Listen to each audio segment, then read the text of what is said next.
Hey guys, welcome back to my channel. So I'm really excited because today I am starting another series. If you didn't see last week, I started a new unsolved mystery series here on my channel, and it started with Casey Anthony. So I'll link that below if you didn't check it out. And this series is gonna be kind of similar but kind of different. This series is going to be about things that are unexplained. So not really like mysteries and investigation and that kind of stuff, but much more with unexplained things that don't make sense. Unexplained phenomenons like aliens and all kinds of stuff like that. Like unexplained things in the world, just strange things that have happened that no one has ever been able to prove, like urban legends and aliens and just all kinds of stuff I have planned. So today we're going to start out that series with the Men in Black. I feel like I kind of look like a Men in Black today. If you didn't know this about me, clearly I love aliens. I definitely believe in them. I don't have any for sure theory. I mean, I guess it's possible that they aren't real, but when you look at the size of the universe, it's pretty hard to deny that there's probably other life forms out there. I mean, it's almost ignorant to say that there's not. To think that out of all of the planets in the universe, it's pretty ridiculous to think that we are the only species that somehow formed on our planet. Now, if you haven't heard of the Men in Black, you've probably at least heard of the movie Men in Black with Will Smith. We work in secret, we exist in shadow. And we dress in black.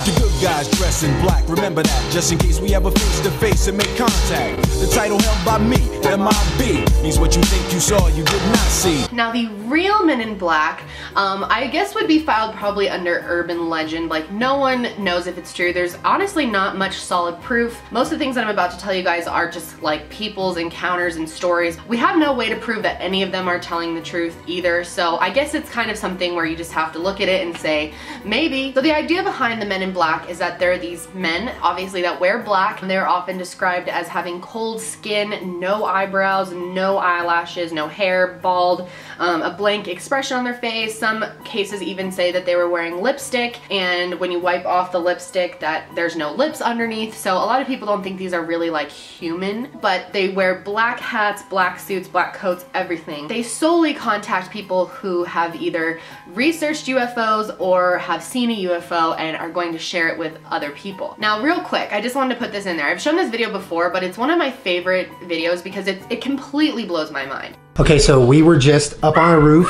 really quick for like an hour maybe, shooting time lapses and footage at night. Just I had my camera and we look up and we saw this crazy fucking UFO. So that's what you're gonna watch right now. So look at this.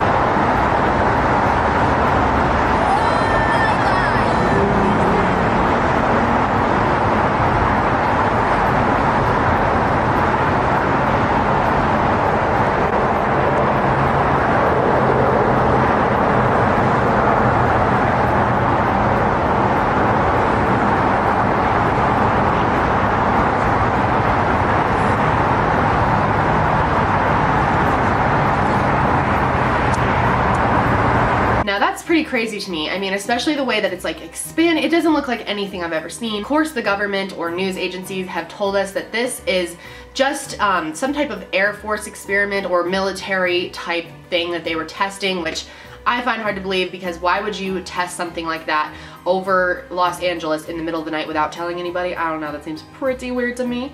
But I don't know, maybe it's not a UFO. I mean, we really don't fucking know. We don't know anything, so. So anyway, as far as we know, I don't think Jen and Julian have been approached by anyone in black. I don't know, maybe they're not telling us. Maybe they really did contact them, but I doubt it. Apparently when these people approach you, they present themselves as members of like a government agency, and they present a white card that says security on it. And these Men in Black are said to kind of intimidate and bully people into not talking about UFOs that they've seen or any research that they've done. Now, I'm not worried about the Men in Black because I don't even know if I believe them. I'm definitely not telling you guys anything serious, and I haven't discovered or seen a UFO for myself ever. However, the other night, it was really strange.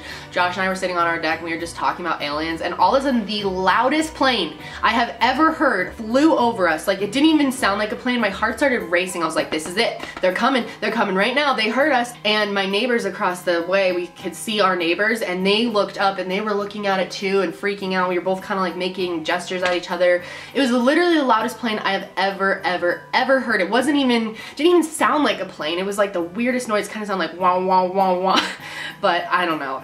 Chances are it was probably a military plane, but I thought I would share that with you guys. Anyway, let's go ahead and start talking about some of the people who have claimed to have had encounters with men in black. There are tons of people in the world that have had encounters, but these are just a few of the ones that I found on the internet. When you Google the men in black, there's like not a lot of information out there about them. Now that might be because it's like censored or just because they're not real. I don't know. You have to tell me what you think. But let's go ahead and talk about some of the encounters that people have had with the men in black. First up is Albert K. Bender. Albert was in the Air Force during World War II. He was also the founder of the International Flying Saucer Bureau. He was fascinated by the idea of extraterrestrials and UFOs, and he even had a small kind of publication that he ran called Space Review. In 1953, he apparently made a ton of discoveries that would prove to the world that UFOs were real. Now, no one gets to know what these are because he was soon visited by the men in black. He knew something really important, possibly to do with a cover-up of UFOs. But the strange part is he hadn't like talked about it with anyone, at least hadn't publicly put any of this or published it. But something stopped him from releasing that, and that is that he claims he was visited by the men in black. He described them similarly to how all the other people have described them, you know, bald, wearing black, emotionless, cold, sinister face. And they said that he needed to stop talking about UFOs, stop messing with them, or else he would be put in jail or harmed. Apparently after this, he was so scared that he couldn't eat or sleep. I mean, dude, I feel your pain. If that happened to me, I would probably, I don't know what I would do. I'd probably sit in the corner hugging my knees for the rest of my life. His friends and family said that he was a changed man after this. He stepped down from his Flying Saucer Bureau and he completely closed his publication and never talked about UFOs with anyone. All his friends and family said that he was never the same after this encounter. And he refused to talk about what happened, so there was, you know, a lack of detail about what actually happened to him. A little while later, he got a strange phone call from an unknown number, and he was home alone at the time. When he answered the phone, he said that someone was on the other side, that he could feel someone, but there was no noise being made. And all of a sudden, his head started spinning and throbbing and hurting, and he was overcome with the sense that someone was telling him to stop talking about UFOs completely, stop messing around. And he claims that the call ended with a humming sound. Later on in life, he went on to write a book called Flying Saucers and the Three Men, and this book did pretty poorly. Like, people who had compared it to his previous work said that it was obvious that he was like holding back a lot of information, a lot of it didn't make sense and was rambly. The book didn't work out, never took off, and he kind of just disappeared after that. He passed away in 2002, and if everything that he was saying is true, then he took his secrets to the grave with him. The next extremely interesting encounter was someone named Henry Dahl. In 1947, a man named Henry Dahl was on a fishing boat with his son, his dog, and I think a couple of other people when they saw what they claimed to be 6 donut-shaped saucers hovering around them in the sky, and they were in an area called Maury Island in the Puget Sound. So they headed back to shore, and when they got back to shore, they noticed that the possible objects, the UFOs or whatever, started pouring some type of material into the ocean. They've described it as like hot metal. One of these pieces actually hit his dog and killed the dog, and also injured his son. He quickly got his camera out and tried to take a few pictures of these, and after he took his son to the hospital and everything, he told his boss about it, and his name was Fred Chrisman, and he gave Fred his camera with all the pictures on it. So Fred developed the pictures, and when he got them back, they were like blurry, just shitty photos with like black spots so you couldn't see anything, and he told Henry that he didn't believe him. However, he did decide to investigate a little bit more. So he went to the area that Henry saw these UFOs and took rocks as samples. While he was doing that, he said he saw something, an unidentified object hovering over him and looking down on what he was doing. Very soon after this happened though, a very strange man wearing all black approached Henry and asked him to go to breakfast to talk about what he saw. And he went with him, which I find to be crazy, because if some random freak on the street came up to me and was like, I know things that you haven't even told anybody yet, and I want to talk to you about them, I would be so scared I would run the other way as fast as I can and call 911. But this guy was like, yup, let's go to breakfast and talk about this. So they did. He went to breakfast with him. Apparently they both ordered breakfast and were eating it together and discussing the whole thing. I probably figured he was like a journalist or something. And after the man had listened to his whole story about what happened, the man in black told him that he better keep quiet about all that he had seen and not tell anyone, or else harm may come to him and his family. Henry went and talked to Fred Chrisman, his boss, and the two of them decided that they would not ever talk about their encounters with anybody else. However, a few years later, they changed their mind. They decided to send some residue to a magazine along with a complete explanation of what happened to them and everything, and the magazine published it as a story. Soon, 2 officials from the army came to talk with them about everything, and they explained their whole story, and they gave them what they had left of the metal that they found after they saw these UFOs. And they also gave them the kind of shitty photos that they did have. And these army officials took that with them, and on their way back, they crashed. Their plane crashed. Many people out there think that that was a cover-up, you know, that they knew that they had the photos and all this other stuff, the metal, and that the plane crashed so that all of that would be missing forever. Later, the Air Force investigated the whole thing, and they actually forced Henry and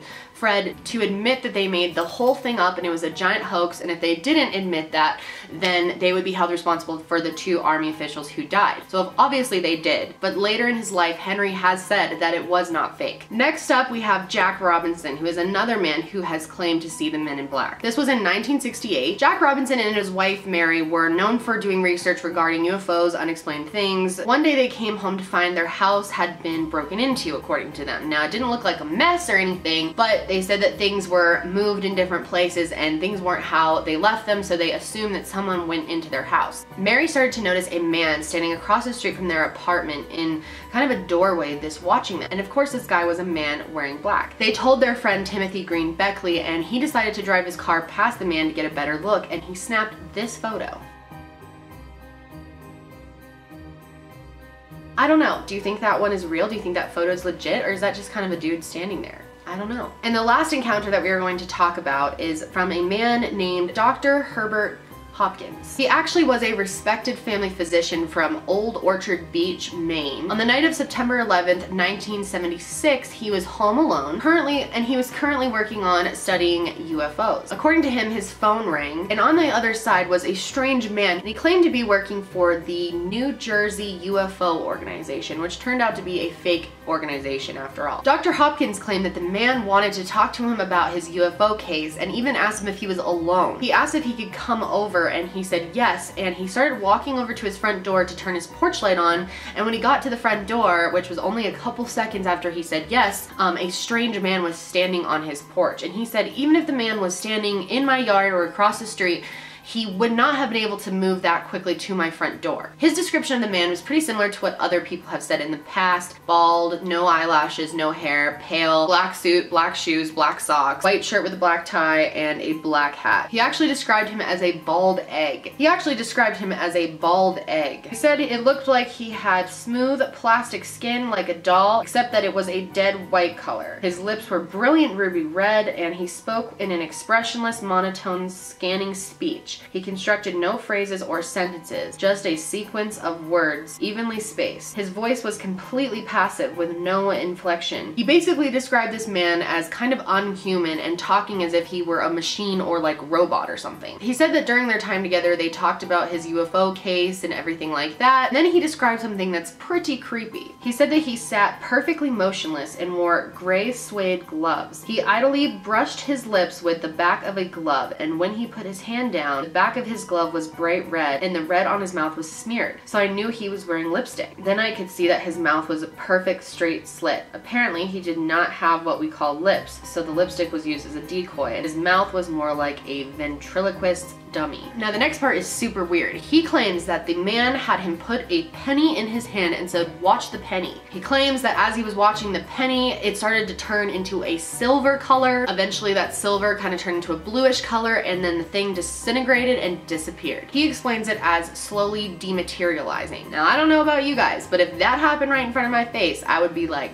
what? I don't know what the point of the whole penny thing was, but apparently after that he told him to stop talking about his studies, not talk about it with anyone. And one thing that Henry thought was kind of weird, the man in black started to slow down his speech, almost like he was running out of battery. And he in fact says that he said this: "My energy is running low, now must go, goodbye." Now that shit is pretty creepy. He claimed that the man in black stumbled down his stairs and held onto the railing like he was falling apart, and then went around the corner out the road mode and disappeared into whiteness. Apparently he was so scared, which obviously I would be too, that he destroyed every single thing that he had done with UFOs. All of his information, all of his research was gone. Then there was a man named Shane Savar at the Sheraton in front of the Niagara Falls. He noticed that over the Niagara Falls, while he was staying there in the hotel, he saw a triangular UFO unidentified object thing flying above the water with 3 lights on it. He took pictures of it, but suddenly it was gone. According to the story, 2 men in black visited the Sheraton Hotel and were harassing the people at the front, and they actually have video of them, so let's check this out. This is the like surveillance video. One of my bellmen approached me and he kind of had a weird look on his face and he said to me, can we go in your office and talk? Well, this is really hard for me to say. He said, but there's a couple really strange looking men that were here and they kind of freaked everybody out, and of course now I'm getting a little bit nervous and I'm like, what are you talking about? He goes, I don't know how to describe them except for extremely odd looking. They were really, really tall. He said, and they were identical height. They were the exact same height. They were wearing the exact same clothes and they had the exact same faces, like they were twins. Anyway, they claimed that they aggressively kept asking about Shane Savar and where he was, and when they finally realized he wasn't there, they left. Now for the last one, this is actually a celebrity who claims to have encountered the Men in Black, and that is Dan Aykroyd. If you don't know who Dan Aykroyd is, you may have seen him in the movie Ghostbusters. He's a singer, songwriter, actor, kind of jack of all trades, and he also is really into UFOs and researching aliens. He claims that he was working on a show that was going to be talking about things like UFOs and aliens, and he got a random call from Britney Spears. Sold the show to Sci-Fi Channel, and it was called Out There, and I basically interviewed all of the people that I admired. We know they're here. We know they're coming. We know people have been taken. We know there's experimentation going on. We know people have been told about agendas. I was outside and Britney Spears called me because she wanted me to appear on Saturday Night Live with her. I was outside having a cigarette, the phone rang. Oh, Brittany, how you doing? Oh, sure, of course I will. I turned away like this. I turned back and there was a black Ford across the road, a black Ford sedan. And I was trying to look at the plate, and the plate seemed kind of like fuzzy, and I was, you know, definitely a police car. And 2 guys were there, and a big, tall guy got out of the back seat, and he stood in the street, and he looked right at me. And literally, I mean, I was on the phone. Hey, oh, sure, of course I'd like for the show. Saw the Ford, went back like this, turned back like a half second later, and it was gone. Then 2 hours later, we were told we were not to continue taping, and the show was canceled and none of them would air. Was that an MIB experience, you know, black helicopters? So that's pretty crazy, especially when it comes from someone like that, like a celebrity that we know, not these, you know, just randos, because naturally we don't believe people, you know, we don't believe stories because we figure, well, you're just some person, you probably made it up for attention or fame or whatever. And I don't know, some of these people who have these stories, like, it literally ruined their life and they were never the same after, so it's kind of like, why would they make that up? But I don't know. There's definitely no solid proof that the Men in Black exist. I don't know what I think about the whole thing, because I kind of wonder if, I don't know, if the Men in Black are real, maybe it's like aliens that don't have anything to do with the government or anything, and they dress up like humans so that they can come and communicate with us. A lot of people think that it's not aliens, it's actually the government, and the government doesn't want us to know about UFOs and aliens, and, you know, the government covering up UFOs and aliens is not like a new thing or a new idea. Do I think the government sometimes covers up things? Absolutely. In the comments though, I want you to tell me what you think of these encounters, and do you believe in the Men in Black? If so, what do you think that they are? Do you believe in aliens? Do you think all of this is a bunch of bullshit?